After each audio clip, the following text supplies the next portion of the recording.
May halamang gamot kaya para sa HIV? Di ba wala ng lunas yun? Kilalanin ng isang pakalat-kalat ngunit napakaiwagang damo, ang Phyllanthus amarus.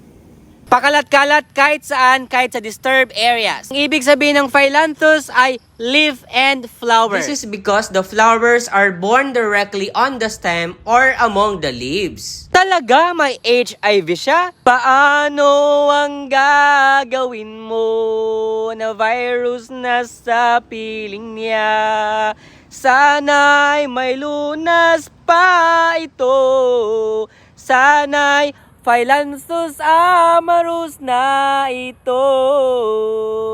Buong mundo ay walang tigil ang ating eksperto sa pagtuklas ng gamot sa HIV. Isa na dito ang Phyllanthus amarus. May mga pag-aaral katulad nito na nagsasabi ng aqueous extract ng Phyllanthus amarus ay may anti-HIV properties. Ang Phyllanthus amarus ay may phytochemicals katulad ng gallotannins, elagitanins na may anti-HIV properties. Marami pang health benefits ang Phyllanthus amarus katulad ng anti-cancer, antimicrobial at marami pang iba. Kaya kayo dyan, laban lang dahil may pag-asang binibigay ang ating mga halaman. Sana all may pag-asa. Okay na to.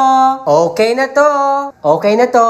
Okay na kaya itong hawak kong halaman pang tunaw ng kidney stones? Kilalanin ang damong tinatawag na stone breaker na may scientific name na Phyllanthus amarus. Mula sa Phyllanthus family. Kilala nyo ba to? Ang damong ito ay matagal nang kilala sa kakayahan niyang maka-expel or makatunaw ng kidney at gallbladder stones. Meron kasi itong samot-saring bioactive compounds na nakaka-inhibit ng stone formation. O syempre, magtatanong ka paano ito gagamitin. Pakuluan mo yung dahon kasama yung mga stem, yung ugat kaya ay pwede mo rin isama ang ugat. Hugasan mo lang ng maayos. Yung isang tasa nito, pakuluan nyo sa 3 hanggang 4 na baso ng tubig. Syempre, palalamigin nyo muna. Pag lumamig na, i-drink nyo na. Pwede nyong gawing tsaa sa umaga at sa gabi. Ha? Ang tanong mo ay kung anong lasa? Mapait. Gaano kapait? Ay tikman natin yung 3 piraso lang na dahon.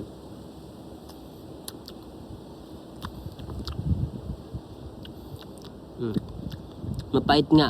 Tatandaan kung hindi ka sigurado ay huwag susubukan at mahalaga pa rin kumonsulta sa doktor. Kung nagustuhan mo ko sa tayong video, i-follow mo ko dahil nakagaganda ng buhay ang may alam.